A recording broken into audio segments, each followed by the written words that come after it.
नमस्कार दोस्तों, कविता Yadav YouTube channel पर आप सभी का स्वागत है। संपूर्ण हिंदी विषय की तैयारी को आगे बढ़ाते हुए आज की क्लास में हम करेंगे आधुनिक कालीन प्रबंध काव्य। टीजीटी पीजीटी परीक्षा हो या एनटीए नेट की परीक्षा हो या और अदर कोई भी परीक्षा हो जिसमें हिंदी साहित्य संबंधी प्रश्न पूछे जाते हैं, उन परीक्षाओं में आधुनिक काल से संबंधित तो काफ़ी सारी परीक्षा में हमें प्रश्न देखने को मिलते ही हैं, तो साथ ही प्रबंध काव्यों से संबंधित भी काफ़ी सारे प्रश्न हमें देखने को मिलते हैं। ये पूछ लिया जाता है ये प्रबंध काव्य किसका है, या हिंदी का पहला महाकाव्य कौन सा माना जाता है, या फिर जो है प्रिय प्रवास से संबंधित ये कथन सत्य नहीं है या सत्य है, या फिर कोई भी प्रबंध काव्य का नाम दे देते हैं कि इसके अंतर्गत विषय वस्तु बताइए। तो इस प्रकार से काफ़ी सारे हमें प्रश्न देखने को मिलते हैं। तो इन्हीं को ध्यान में रखते हुए आज हम केवल करेंगे आधुनिक काल में प्रबंध काव्य। आधुनिक काल में जितने भी हमारे प्रबंध काव्य हुए हैं उनसे संबंधित उनके रचनाकार और जो महत्वपूर्ण तथ्य हैं जो परीक्षाओं में पूछे जाते हैं बार बार, उन्हीं को हम करने की कोशिश करेंगे। ज़्यादा टाइम वेस्ट न करते हुए आज की क्लास की हम शुरुआत कर लेते हैं। सबसे पहले हरिओद जी द्वारा रचित प्रिय प्रवास, यानी कि अयोध्या सिंह उपाध्याय हरिओद जी ने जो प्रिय प्रवास महाकाव्य की रचना की है उसे हिंदी खड़ी बोली का प्रथम महाकाव्य भी माना जाता है। तो प्रिय प्रवास से संबंधित हम देख लेते हैं मुख्य बिंदु। तो प्रिय प्रवास राधा कृष्ण प्रेम की परंपरा को अनूठे ढंग से प्रस्तुत करने वाली एक प्रसिद्ध महाकाव्य माना जाता है। कंस के निमंत्रण पर कृष्ण अक्रूर के साथ मथुरा चले जाते हैं और फिर लौट कर नहीं आते। उनके इस प्रवास का वर्णन ही प्रिय प्रवास का विषय रहा है। इनकी विषय कथावस्तु भागवत पुराण पर आधारित है। कई बार पूछ लिया जाता है प्रिय प्रवास की जो कथावस्तु है किस पर आधारित है, तो भागवत पुराण पर आधारित है, ये आपको ध्यान रखना है। इनके अनेक प्रसंगों में नवीनता लक्षित होती है, यानी नवीनता हमें देखने को मिलती है। जैसे कि देख लेते हैं, राधा ने पवन के माध्यम से संदेश प्रेषित किया है, तो पवन के माध्यम से संदेश भेजा है। राधा ने परंपरागत असामाजिक व नीति विरुद्ध प्रणय व्यापार को स्वस्थ व दिव्य रूप प्रदान करने का प्रयास किया है। उसके बाद राधा का परकीय रूप से अलग होकर देश सेविका के रूप में ढल गया। तो राधा जो नायिका रही है, राधा रही है तो प्रिय प्रवास में, उसमें जो ये राधा है जो देश सेविका के रूप में यह जो काम करने लगी, देश सेविका के रूप में इसका चरित्र ढल गया। वे छाया थी सूजन सिर की, शासकीय खलों की, कंगालों की परिनिधि थी, ओशिदो पीड़ो तो की। ये जो है राधा के संबंध में इन पंक्तियों के माध्यम से पता चलता है। उसके बाद देख लेते हैं आगे। प्रिय प्रवास में श्री कृष्ण को महापुरुष के रूप में चित्रित किया है और ब्रह्मा के रूप में नहीं। उन्होंने जो प्रिय प्रवास हमारा महाकाव्य है 1914 में प्रकाशित अयोध्या सिंह उपाध्याय हरिओद जी का, तो अगर श्री कृष्ण के संबंध में पूछ लिया जाए तो जो श्री कृष्ण है वो महापुरुष के रूप में यहाँ पर चित्रित किया है, कोई किसी ब्रह्मा के रूप में नहीं।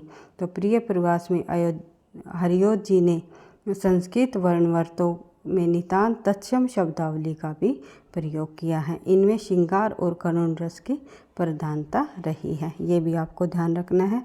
हर एक बिंदु को आपको बिल्कुल ध्यान से समझते हुए याद करके जाना है कि प्रिय प्रवास के अंतर्गत हमने परीक्षा की दृष्टि से किन किन महत्वपूर्ण बिंदुओं को पढ़ा था। तो क्योंकि कई बार परीक्षा में नहीं से संबंधित प्रश्न पूछा जाता है, तो आपको ध्यान रखना है ये महत्वपूर्ण बिंदु रहे हैं। हरिओद जी ने स्वयं प्रिय प्रवास को विभिन्नतुकांत कविता का महाकाव्य कहा है। भिन्नतुकांत कविता का महाकाव्य इन्होंने कहा है हरिओद जी ने स्वयं प्रिय प्रवास को। कई बार परीक्षा में ये भी पूछा जा सकता है कि भिन्नतुकांत कविता का महाकाव्य जो है प्रिय प्रवास को किसने कहा है, तो हरिओद जी ने स्वयं लिखे गए महाकाव्य को कहा है। या फिर हरिओद जी ने स्वयं जो रचित प्रिय प्रवास को क्या कहा है, तो भिन्नतुकांत कविता का महाकाव्य। इस प्रकार प्रश्न पूछे जाते हैं। और कई बार ये पूछ लिया जाता है कि निम्नलिखित में से कौन सा कथन असत्य है, तो वहाँ पर ये ऑप्शन में डाल दिया जाता है कि प्रिय प्रवास में जो श्री कृष्ण है महापुरुष के रूप में चित्रित नहीं है बल्कि ब्रह्मा के रूप में चित्रित है। तो ये आपको ध्यान रखना है, ये महापुरुष के रूप में प्रिय प्रवास में चित्रित है, ब्रह्मा के रूप में नहीं। इस प्रकार से हर एक बिंदुओं को आपको ध्यान से समझते हुए करते हुए चलना है। बढ़ते हैं आगे। अगला जो हमारा प्रबंध काव्य है वो है पारिजात। पारिजात जो है ये भी अयोध्या सिंह उपाध्याय हरिऔध जी द्वारा रचित 1927 का महाकाव्य है। पारिजात को हरिऔध जी ने स्वयं महाकाव्य की संज्ञा दी है। ये आपको ध्यान रखना है कि जो पारिजात महाकाव्य है इन्होंने जो है हरिऔध जी ने स्वयं महाकाव्य की इस रचना को संज्ञा दी है। इसमें विभिन्न आध्यात्मिक विषयों का 15 सर्गों में प्रस्तुतिकरण किया है। कितने सर्ग है इसमें? 15 सर्ग। और प्रिय प्रवास में हमें कितने सर्ग देखने को मिलते हैं? 17 सर्ग। ये आपको ध्यान रखना है कि किस में महाकाव्य में कितने सर्ग है। जैसे कि जयशंकर प्रसाद के कामायनी में कितने सर्ग है? उसमें 15 सर्ग है। और मैथिली शरण गुप्त के साकेत में कितने सर्ग है? 12 सर्ग है। इस प्रकार हर एक महाकाव्यों के सर्गों का आपको ध्यान रखना है किसमें कितने सर्ग है। तो पारिजात में अगर सर्ग पूछ लिया जाए तो आपको ध्यान रखना है 15 सर्गों को प्रस्तुत किया गया है। इस काव्य में आधुनिक नेता व समाजोद्धारकों की प्रतिष्ठा अवतार के रूप में की गई है। उसके बाद देख लेते हैं आगे। अयोध्या सिंह उपाध्याय हरिऔध जी का एक और महाकाव्य लिखा गया, एक जो ये प्रबंध काव्य है विदेही वनवास। इसमें 1941 ईस्वी में ये लिखा गया और यह प्रबंध काव्य मूलतः वाल्मीकि रामायण की कथा पर आधारित है। ये पूछ लिया जाता है विदेही वनवास जो इनके द्वारा लिखा गया हरिऔध जी द्वारा एक प्रबंध काव्य, यह किस कथा पर आधारित है? तो वाल्मीकि रामायण कथा पर ये आधारित है। इसमें वाल्मीकि रामायण रघुवंश और उत्तर रामचरित्र की भांति सीता निर्वसन चुपचाप न दिखाकर जन सामान्य व गुरुजनों द्वारा भावभीनी विदाई के चित्रण के साथ प्रस्तुत किया गया है। इस काव्य में प्रकृति वर्णन मनोरम और भाषा प्रिय प्रवास की अपेक्षा सरल है। प्रिय प्रवास की जो भाषा है वो खड़ी बोली रहा है और विदेही वनवास की भाषा जो है वह भी खड़ी बोली है, लेकिन प्रिय प्रवास की जो भाषा से सरल बताई गई है। बढ़ते हैं आगे। अगला हमारा जो लेखक है वो है जयशंकर प्रसाद। जयशंकर प्रसाद जी द्वारा रचित कामायनी महाकाव्य प्रसिद्ध महाकाव्य रहा है जयशंकर प्रसाद जी का 1936 में रचित। यह छायावादी शैली का प्रथम महाकाव्य माना जाता है। अगर ये पूछ लिया जाए छायावादी शैली का प्रथम महाकाव्य कौन सा माना जाता है तो कामायनी, जो कि जयशंकर प्रसाद जी द्वारा रचित है। 3 प्रबंध काव्य हमने देख लिए थे, अयोध्या सिंह उपाध्याय हरिऔध जी के विदेही वनवास, पारिजात और प्रिय प्रवास। इनसे संबंधित महत्वपूर्ण हमने देख ही लिए। अब हम देख लेते हैं कामायनी से संबंधित महत्वपूर्ण बिंदु जो कि परीक्षा में बार बार पूछे जाते हैं और परीक्षा की दृष्टि से अति महत्वपूर्ण है। यह छायावादी शैली का प्रथम महाकाव्य है, ये हमने देख ही लिया। आचार्य रामचंद्र शुक्ल ने कामायनी को एक विशाल भावना के रूप में देने वाली एक विशाल भावना को रूप देने वाली महत्वपूर्ण कीर्ति और मानवता का रसात्मक महाकाव्य माना है। कई बार परीक्षाओं में पूछा है कामायनी को मानवता का रसात्मक महाकाव्य किसने कहा है तो आचार्य रामचंद्र शुक्ल जी ने, ये आपको ध्यान रखना है। उसके बाद कामायनी का सारा इतिवृत्त मनु और शारदा के मिलन वियोग पुनर्मिलन और पुनर्वियोग तथा मनु और ईड़ा के मिलन की घटनाओं में सिमटा हुआ है, ये आपको ध्यान रखना है। और इसके प्रमुख पात्र मनु, शारदा और ईड़ा, ये जो है 3 पात्र रहे हैं, मनु, शारदा और ईड़ा। आई होप आप लोगों ने कामायनी महाकाव्य पढ़ा भी होगा, उसमें आपने देख लिया होगा कि किस प्रकार से मनु जो है ईड़ा पर आकर्षित होता है और शारदा को छोड़कर चला जाता है, फिर वापस शारदा के पास आता है। इस प्रकार से पुनर्मिलन और पुनर्वियोग का जो है इस महाकाव्य में घटनाओं को जो है सिमेटा हुआ है, ये आपको ध्यान रखना है। और मनु का व्यक्तित्व पुरुष का सबल और स्वस्थ रूप है और उसमें पुरुष की मननशीलता, स्वार्थपरता और जो कामुकता विद्यमान है और कामायनी में श्रद्धा नारीत्व की सजीव और साकार मूर्ति है। उसके बाद कवि ने मनु आदि के माध्यम से मानव के मनोजगत के विविध पक्षों का चिंता, आशा, वासना, ईर्ष्या, संघर्ष, आनंद आदि सर्गों में किया गया है। कामायनी के अंतर्गत 15 सर्ग है, ये आपको ध्यान रखना है। और कामायनी में बुद्धिवाद के विरोध में हृदय तत्व की प्रतिष्ठा की गई है। कई बार ये पूछ लिया जाता है कामायनी में क्या मिलता है हमें, बुद्धिवाद के विरोध में हृदय तत्व की प्रतिष्ठा। उसके बाद जो है शिव दर्शन के आनंदवाद को जीवन के पूर्ण उत्कर्ष का साधन माना गया है। तो कौन से दर्शन पर आधारित है कामायनी महाकाव्य? शिव दर्शन पर, ये आपको ध्यान रखना है। और आनंदवाद को जीवन जो इसमें क्या दर्शाया गया है, मतलब किसका जीवन के पूर्ण उत्कर्ष का साधन क्या किसे माना है? तो आनंदवाद को। इस प्रकार से हर एक बिंदुओं को आपको प्रश्न उत्तरों के माध्यम से हम जो है आगे भी समझ लेंगे। और इस प्रकार से इन महत्वपूर्ण बिंदुओं को अब भी आपको ध्यान रखना है और बार बार इनको रिवाइज कर लेना है, ताकि परीक्षा में घुमा फिरा कर भी प्रश्न पूछ लिया जाए तो एक भी प्रश्न आपका गलत न हो। तो देख लेते हैं अगला जो हमारा लेखक है सुमित्रानंदन पंत। सुमित्रानंदन पंत जी द्वारा रचित लोकायतन। लोकायतन महाकाव्य 1964 ईस्वी में लिखा गया। उसके बाद देख लेते हैं इस प्रबंध काव्य में भारतीय जीवन की स्वाधीनता से पहले और बाद की कथा कही गई है। और लोकायतन 2 खंडों तथा 7 द्वारों अध्यायों में विभक्त है। और प्रथम खंड का बाह्य परिवेश तथा द्वितीय खंड का अंतर्चेतन नाम दिया गया है। तो इसमें 2 खंडों के अंतर्गत जो ये विभाजित किया गया है, तो इसमें जो है प्रथम खंड का नाम और द्वितीय खंड का नाम भी आपको ध्यान रखना है। इसमें गांधी जी को छोड़कर अन्य सभी पात्र कल्पित है और इसका नायक बंसी कवि रहे हैं और बंसी स्वयं पंत का प्रतिनिधित्व करते हैं, दृष्टिगोचर होता है। इस कृति के माध्यम से आधुनिक मानव जीवन की संस्कृति विकास का अभिनव संदेश देने का प्रयास किया है। तो इस प्रकार से आपको लोकायतन काव्य के प्रबंध काव्य के संबंध में भी आपको ध्यान रखना है इन महत्वपूर्ण बिंदुओं को।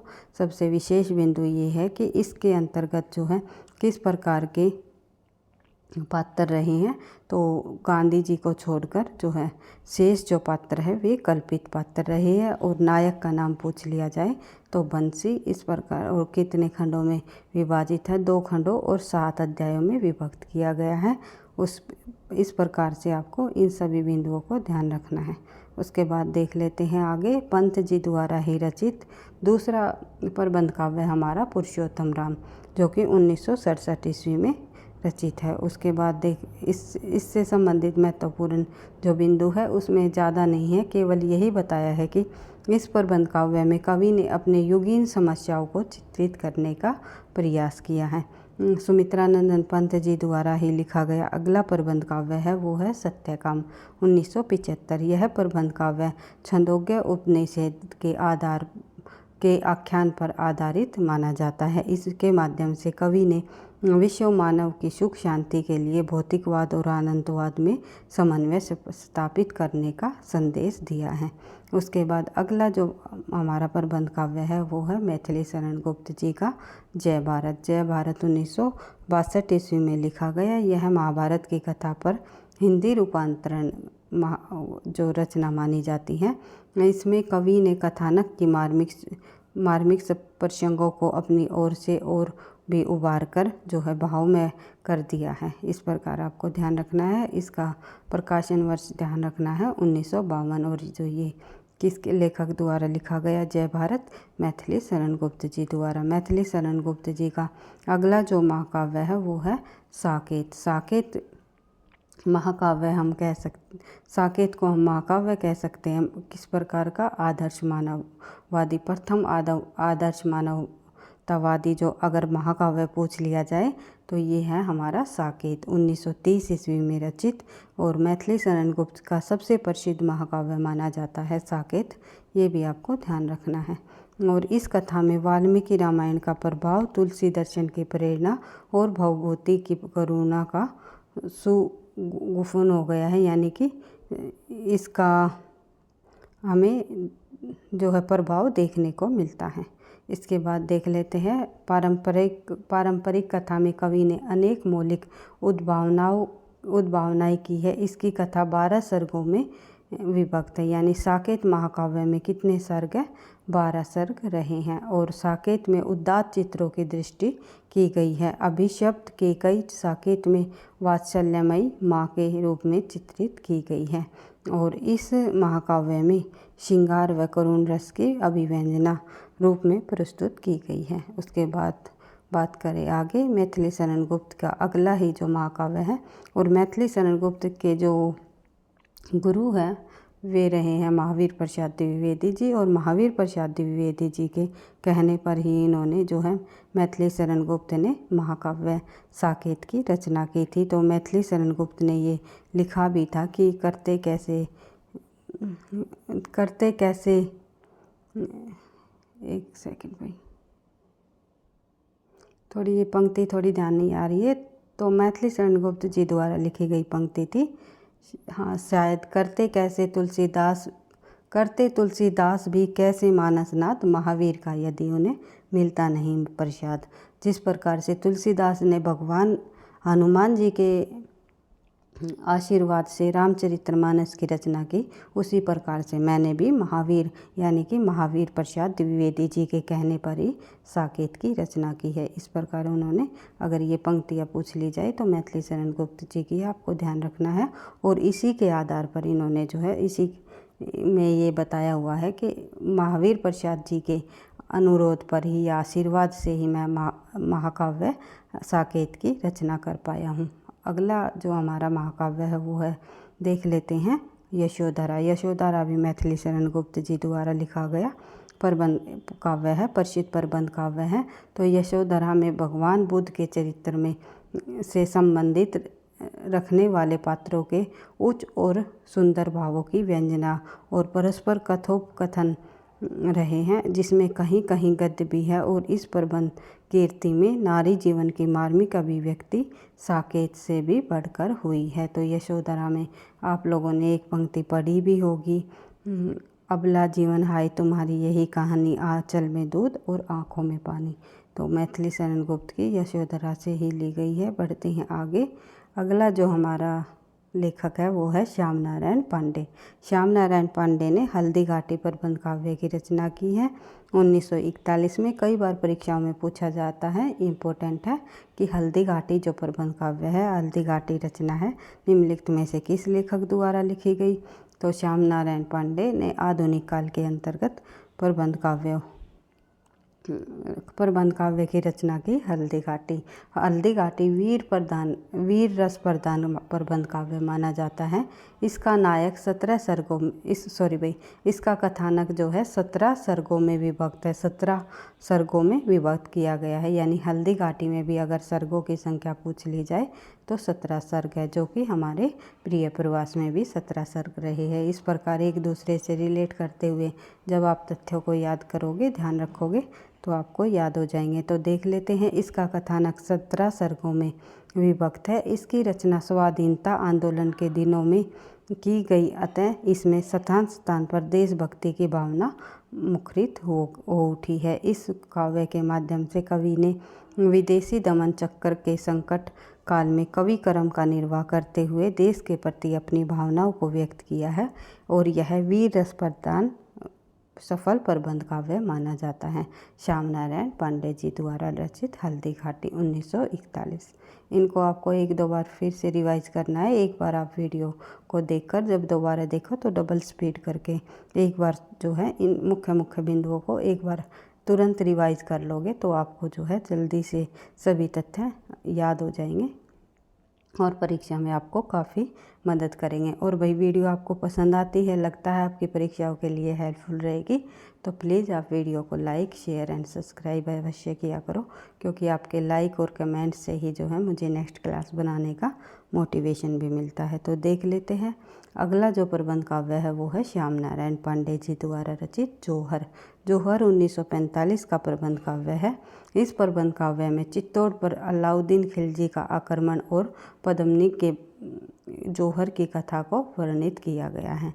और जोहर में हल्दी घाटी की अपेक्षा कल्पना और कला का समावेश कुछ अधिक है। इसका कथानक 21 चिंगारियों यानी सर्गों में विभक्त है। अगर जोहर प्रबंध काव्य के सर्ग पूछ लिए जाए तो 21, ये आपको ध्यान रखना है, 21 सर्गों में ये विभक्त है। उसके बाद देख लेते हैं आगे। कथानक का विकास एक पुजारी और पथिक की बातचीत से होता है। जो इस रचना का जो विकास है वो एक पुजारी और पथिक दोनों आपस में बात कर रहे होते हैं उससे होता है। और अंतिम चिंगारी यानी कि अंतिम सर्ग में कवि ने अपने जीवन की मुख्य घटनाओं को उल्लेखित करते हुए ऐसा संकेत किया है कि यह पुजारी दुर्मग्राम यानी डूमराव का निवासी माना जाता है। अब ये पूछा जा सकता है निम्नलिखित में से जो ये प्रबंध काव्य है इसमें जो है किसी भी प्रकार से प्रश्नों को घुमा फिरा कर पूछ सकते हैं भाई कि ये जो जुआरी प्रबंध काव्य है उसके अंतर्गत जो पुजारी है वो किस गांव का निवासी रहा है। तो आपको ध्यान रखना है इन दोनों नाम को, द्रुमग्राम अर्थात डूमराव का निवासी रहा है। और एक दिन माँ की छाया उसे पद्मिनी की कथा को छंदबद्ध करने का आदेश देकर लुप्त हो जाती है। जोहर की रचना उक्त आदेश के पालन के लिए हुई है, ये आपको ध्यान रखना है। उसके बाद देख लेते हैं आगे। अगला जो हमारा प्रबंध काव्य है वो रामधारी सिंह दिनकर जी द्वारा रचित कुरुक्षेत्र 1946 ईस्वी। कुरुक्षेत्र में युद्ध की भयंकर समस्या को विश्लेषण और विवेचन के लिए उठाया गया है। कथावस्तु व्यास के महाभारत पर आधारित है और इसमें युधिष्ठिर और भीष्म के वार्तालाप के माध्यम से कवि ने अपनी क्रिया प्रतिक्रिया को संयुक्त करने का प्रयास किया है और शोषण के विरुद्ध क्रांति का स्वर उठाया है। और अंतिम सर्ग में मनुष्य के व्यक्तित्व और मानव मूल्यों का विवेचन भीष्म पितामह ने अपने दृष्टिकोण से किया है। और यद्यपि इसका कथानक देश काल से सीमित है तथापि इसमें सभी देशों की सभी कालों को एक बहुत ही बड़ी समस्या को जो है उठाया गया है। सभी देशों के सभी कालों की समस्याओं को इस जो प्रबंध काव्य के अंतर्गत उठाया है। और कुरुक्षेत्र युद्ध की भयंकर समस्याओं को विश्लेषण इसमें किया गया है। तो कथा वस्तु जो है व्यास के महाभारत पर आधारित है। व्यास जी द्वारा रचित महाभारत जो रचना है उस पर आधारित है और जिसमें युधिष्ठिर और भीम के वार्तालाप के माध्यम से कवि ने क्रिया प्रतिक्रिया को संयुक्त करने का प्रयास किया है। इस प्रकार से आपको ध्यान रखना है। दिनकर जी का जो प्रबंध काव्य है कुरुक्षेत्र 1946। उसके बाद दिनकर जी द्वारा रचित अगला प्रबंध काव्य है वो है रश्मिरथी 1952 ईस्वी। इस प्रबंध काव्य का कथानक महाभारत से लिया गया है। इसका भी जो है कथानक महाभारत से लिया गया है और कुरुक्षेत्र का भी कथानक जो है महाभारत से ही लिया गया था। इसमें कर्ण के चरित्र को आधुनिक मानवतावाद के प्रकाशन से उद्घाटित किया गया है यानी उद्घाटित किया गया है। और कवि ने परशुराम और कुंती को भी नवीन मन संघर्ष की स्थिति में प्रस्तुत किया गया है।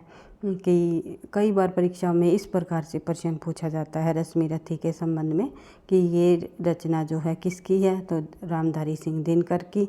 इसका प्रकाशन वर्ष कब हुआ? 1952 में। निम्नलिखित में से जो ये रचना है ये किस से संबंधित रही है, इसकी कथा वस्तु क्या रही है, इस प्रकार से पूछा जाता है। और ये भी पूछ लिया जाता है निम्नलिखित में से कर्ण के चरित्र पर आधुनिक मानवतावाद जो को प्रकाश में लाकर कौन सा महाकाव्य लिखा गया है, तो इस प्रकार से पूछा जाता है रश्मिरथी। रश्मिरथी ने कर्ण के चरित्र से संबंधित ये प्रबंध काव्य माना जाता है। उसके बाद देख लेते हैं आगे। अगला जो हमारा प्रबंध काव्य है वो है रामधारी सिंह दिनकर। रामधारी सिंह दिनकर जी द्वारा रचित उर्वशी उर्वशी जो है एक खंड काव्य है। प्रबंध काव्य के अंतर्गत भाई दोनों काव्य आते हैं हमारे, महाकाव्य भी और खंड काव्य भी, ये आपको ध्यान रखना है। आई होप आपको पता ही होगा प्रबंध काव्य में ये ऐसा नहीं है केवल महाकाव्य ही आते हैं। तो प्रबंध काव्य को 2 भागों में बांटा जाता है। तो कौन कौन से? एक हमारे महाकाव्य और दूसरे हमारे खंड काव्य। आई होप आपको इस जो काव्यों से संबंधित आपको पता ही होगा कि किसके अंतर्गत कौन से काव्य आते हैं। उसके बाद देख लेते हैं आगे अगला जो हमारा प्रश्न है। ऐसा नहीं है ये सभी महाकाव्य है। रामधारी सिंह दिनकर का जो ये उर्वशी है और जो ये रश्मि रथी है ये एक प्रकार से जो है खंड काव्य रहे हैं। बढ़ते हैं आगे। और खंड काव्य और महाकाव्य में क्या अंतर है ये हम पूरी डिटेल से प्रबंध काव्य के अंतर्गत प्रबंध काव्य को कितने भागों में बांटा गया है, महाकाव्य और खंड काव्य में कौन कौन से काव्य शामिल है, इस प्रकार से हम पूरी डिटेल से एक वीडियो में करने की कोशिश करेंगे। तो आज केवल हम आधुनिक काल के अंतर्गत आने वाले खंड काव्य और महाकाव्य दोनों के संबंध में हम पढ़ रहे हैं, यानी कि एक नाम दे दिया जाए इनका तो प्रबंध काव्यों के संबंध में हम आज कर रहे हैं। तो उर्वशी जो है एक वैसे आधुनिक काल का प्रमुख प्रबंध काव्य माना जाता है, जो कि एक खंड काव्य है। यह उर्वशी और पुनर्वा के प्राचीन आख्यान पर आधारित है। 1961 में इसका प्रकाशन हुआ। उर्वशी प्रेम और सौंदर्य का काव्य है। प्रेम और सौंदर्य की मूल धारा में जीवन दर्शन की अन्य धाराओं का सम्मेलन इस प्रबंध काव्य की जो विशेषता रही है। उसके बाद देख लेते हैं आगे अगला जो हमारा। और एक बात और ध्यान रखनी है भाई इस प्रबंध काव्य के उर्वशी के संबंध में कि इस जो खंड काव्य को इस प्रबंध काव्य को जो है ज्ञानपीठ पुरस्कार भी प्राप्त हो चुका है। बढ़ते हैं आगे। अगला प्रश्न है हमारा रामधारी सियाराम शरण जी गुप्त जी द्वारा रचित उन्मुक्त। उन्मुक्त जो रचना है 1940 ईस्वी। इस प्रबंध काव्य में युद्ध की अनिवार्यता, त्याग, बलिदान, यातना, विभीषिका और मानवीय करुणा का अद्भुत समन्वय हुआ है। उसके बाद देख लेते हैं अगला जो हमारा प्रबंध काव्य है मोहनलाल महतो वियोगी द्वारा आर्यवर्त 1943 ईस्वी। आर्यवर्त आधुनिक युग का श्रेष्ठ प्रबंध काव्य है। इसकी रचना पृथ्वीराज चौहान और मोहम्मद गौरी के आख्यान पर आधारित है। यह 13 सर्गों में निबद्ध है और इसमें देशभक्ति भावना सर्वोपरि मानी जाती है।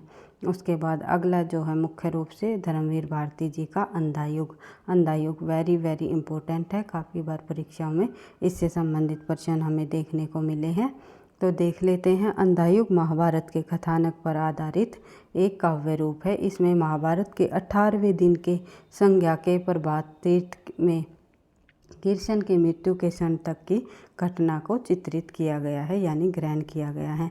इस पौराणिक आख्यान के माध्यम से कवि ने आधुनिक युग की अनास्था, संन्यास, कुंठा और अन्य विसंगतियों को चित्रित किया है। धृतराष्ट्र अंधापन एक तरह से संपूर्ण सत्ता और युग के अंधेपन का घोतक बन जाता है और अंधापन कई रूपों में दिखाई पड़ता है। ममता, मोह, मर्यादा, अधिकार सभी अंधापन शासक प्रत्येक स्थिति में अंधेपन का परिचय देता है।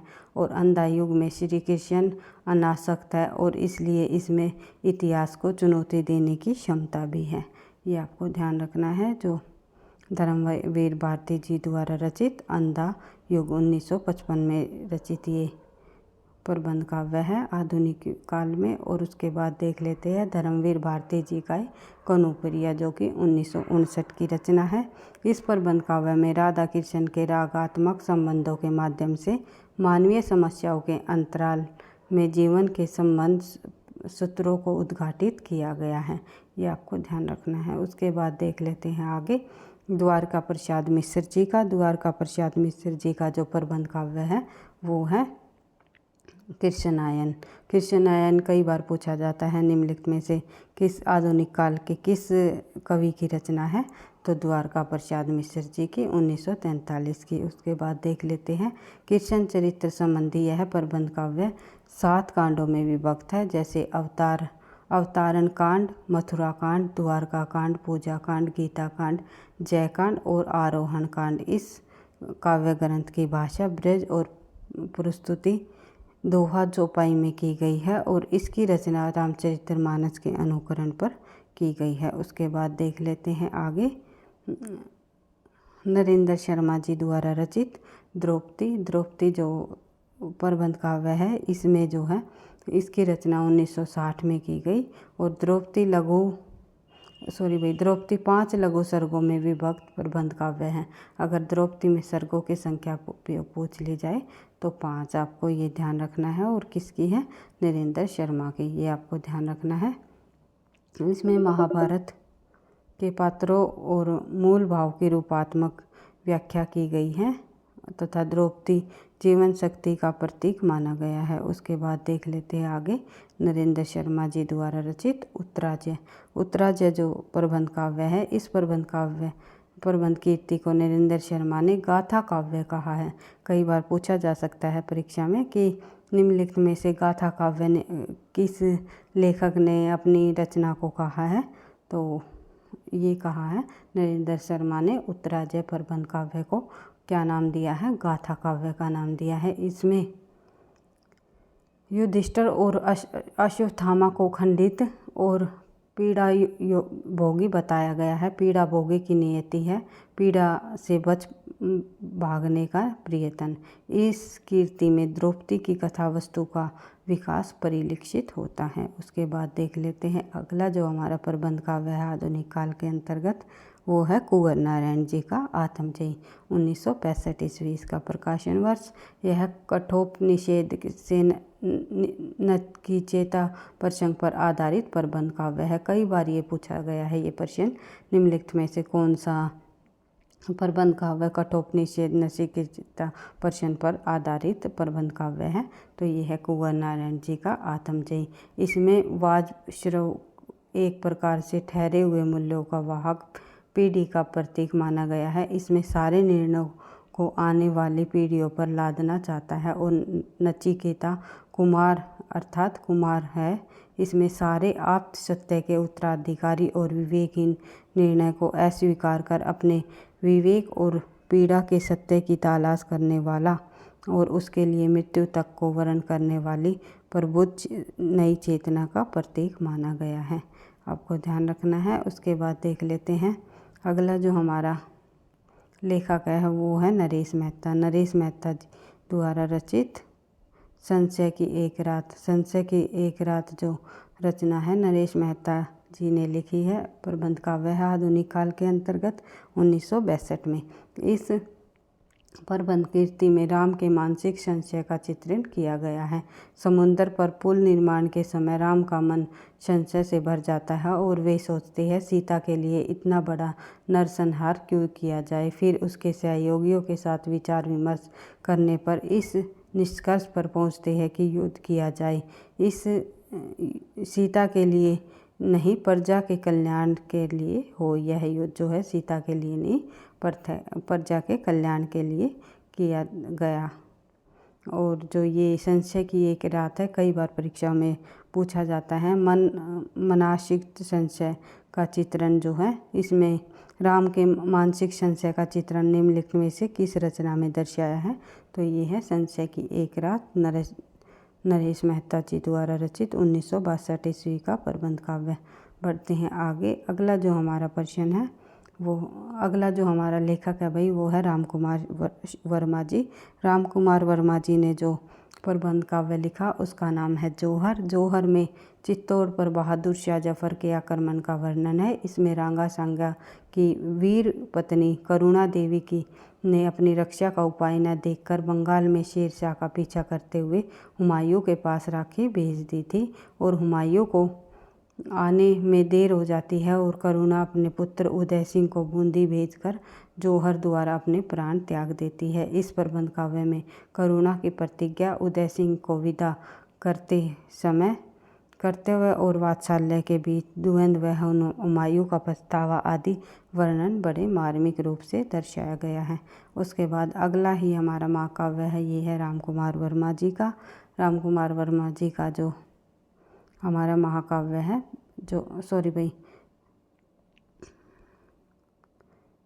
राम कुमार वर्मा जी द्वारा लिखा गया जौहर के बाद जो है 1959 ईस्वी में जो एक एकलव्य महाकाव्य लिखा गया, उसमें देख लेते हैं मुख्य मुख्य बिंदु। यह एकलव्य महाभारत में प्रसिद्ध आख्यानों पर आधारित एक प्रबंध काव्य है।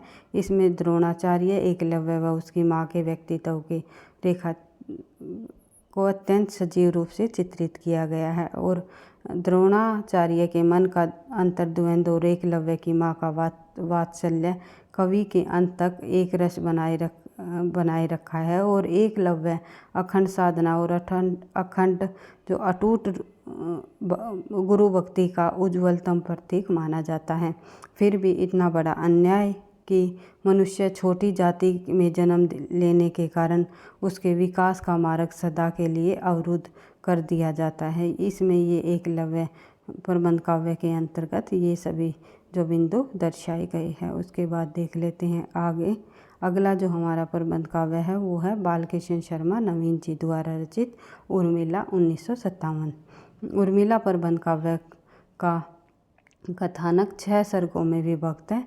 कितने सर्ग है इसमें? 6 सर्ग है। उर्मिला भी भाई एक खंड काव्य है, ये आपको ध्यान रखना है। और इसके माध्यम से कवि ने उर्मिला की मानसिक प्रतिक्रिया को विशेष रूप से सहृदयों के सामने रखी है और समष्टि हित के लिए व्यष्टि बलिदान का संदेश दिया है। उसके बाद देख लेते हैं आगे। रागे राघव जी का, रागे राघव जी द्वारा रचित पांचाली 1955 ईस्वी। इस प्रबंध काव्य में द्रौपदी के चरित्र का चित्रण नवीन दृष्टि से किया है। पांचाली में रागे राघव जी द्वारा रचित 1955 का प्रबंध काव्य। फिर है दुष्यंत कुमार जी द्वारा रचित एक कंठ विस्पाई। एक कंठ विस्पाई जो प्रबंध काव्य है दुष्यंत जी द्वारा रचित। इस प्रबंध काव्य अर्थात काव्य नाटक के माध्यम से संदेश दिया गया है कि भगवान शिव का विषपान किस तरह से व्यक्ति के जीवन में समस्त वेदनाओं को विष पी लेना चाहिए। तो जिस प्रकार से महादेव जी ने जो है पार्वती की जब मृत्यु हो गई थी, उस प्रकार से उसने अपनी करुणा कंठा और वेदनाओं का विष पी लिया था अंत में, और कितने जो दुखी होकर जो है अपनी विषपान किया था, शिव द्वारा विषपान किया गया था। उसी प्रकार जो है व्यक्तियों के जीवन में भी समस्त जो है दुविधाएं, दुख, घटनाएं इस प्रकार से घटती रहती है। इस प्रकार से व्यक्तियों को भी समस्त जीवन की वेदनाओं का विष पी लेना चाहिए। उन्हें अपने कंधे पर मतलब ढोए हुए पूरी जिंदगी लादना नहीं चाहिए, ये है लेकर के नहीं चलना चाहिए। जिस प्रकार से शिव ने जो है पार्वती को जब अपने से अलग नहीं किया था और कई दिनों तक अपने साथ ही जो है अपने गोद में उठा कर हुए चल रहे थे, फिर जो सभी देवताओं के जो निवेदन पर जो है उन्होंने अंत में बिल्कुल सोच जब उसकी जो पीड़ा थोड़ी सी कम हुई, तब उन्होंने जो है उस पीड़ा का विष भी पी लिया था। इस प्रकार से जो ये घटनाएं तो है, दुख की घटनाएं हर एक व्यक्ति के जीवन में आती रहती है, तो सभी को इसका सामना करना चाहिए। इसमें ये जो है विषपान कर लेना चाहिए। तो ये इस प्रबंध काव्य से हमें जो है सीखने को मिलता है। दुष्यंत जी द्वारा एक कंठ विस्पाई काफ़ी अच्छा, एक सेकेंड भाई,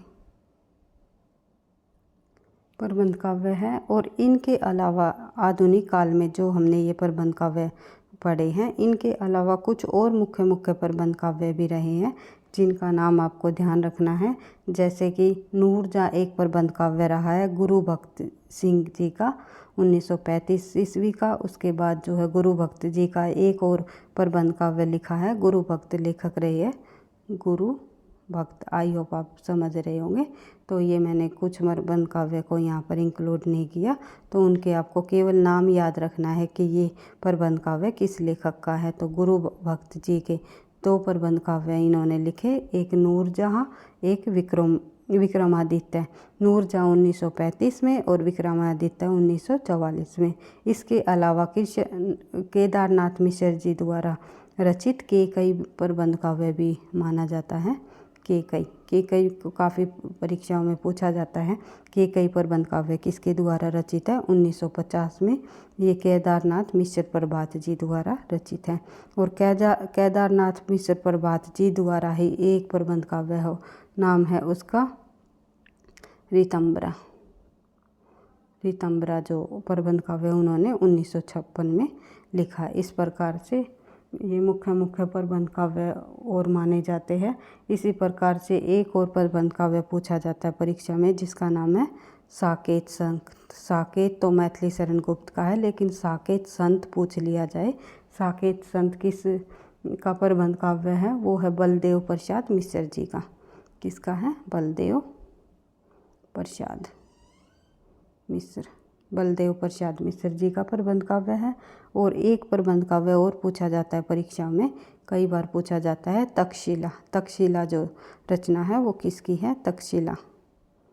तक्षशिला जो ये प्रबंध काव्य है तक्षशिला, ये किसके द्वारा रचित है? ये है उदय शंकर भट्ट जी द्वारा। आई होप आप समझ रहे होंगे। उसके बाद एक उदय शंकर भट्ट जी का एक और है प्रबंध काव्य, जिसका नाम है अंतमंथन। इस प्रकार से जो है अंतर्मंथन है भाई, ये अंतमंथन नहीं है, अंतर्मंथन है ये। उसके बाद एक प्रबंध काव्य और है जो वेरी इम्पोर्टेंट है, कई बार परीक्षाओं में पूछा गया है कि निम्नलिखित में से ये प्रबंध काव्य किस लेखक का है, या फिर निम्नलिखित में से राम पर आधारित कथा निम्नलिखित में से कौन सी नहीं है, इस प्रकार से पूछी जाती हैं। तो एक प्रबंध काव्य हमारा भूमिजा जो है 1961 में लिखा गया। 1961 में ये लेखक रहे इसके रघुवीर शरण मिश्र जी।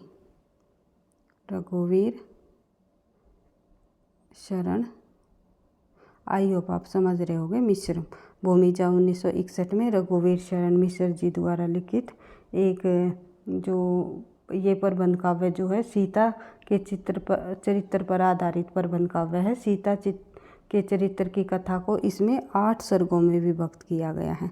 इस भूमिजा में कितने सर्ग हैं? 8 सर्ग हैं। इस प्रकार से हमने मुख्य प्रबंध काव्य के संबंध में तो पूरी डिटेल से चर्चा कर ली, और जो ये मुख्य और अन्य प्रबंध काव्य है इनसे संबंधित आपको ये ध्यान रखना है ये किस लेखक द्वारा रचित है। भूमिजा के संबंध में मैंने आपको बताया ये इसकी कथा जो है सीता के चरित्र पर आधारित है। उसके बाद जो है एक महामानव नाम से भी प्रबंध काव्य हुआ है, महामानव जिसकी रचना 1946 ईस्वी में हुई, और ठाकुर प्रसाद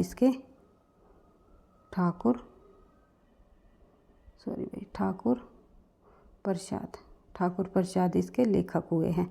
इस प्रकार से आप लोगों ने आधुनिक काल के अंतर्गत आने वाले सभी प्रबंध काव्यों के संबंध में पढ़ लिया है, देख लिया है, समझ लिया है। अगर वीडियो आपको पसंद आई तो लाइक करना, दोस्तों के साथ शेयर करना, चैनल पर पहली बार हो तो सब्सक्राइब कर लेना, और किसी भी प्रकार का कोई डाउट हो तो कमेंट बॉक्स में लिख करके आप पूछ सकते हो। और इसी तरह जो है अगर आप कमेंट बॉक्स में लिख करके ये बताओगे कि आपको वीडियो कैसी लगी, तो मुझे भी नेक्स्ट क्लास बनाने का और अधिक मोटिवेशन भी मिलेगा। और जो है इसी तरह हम हर रोज़ हिंदी विषय से संबंधित अपनी क्लास को आगे बढ़ाते रहेंगे, अपनी तैयारी को आगे बढ़ाते रहेंगे।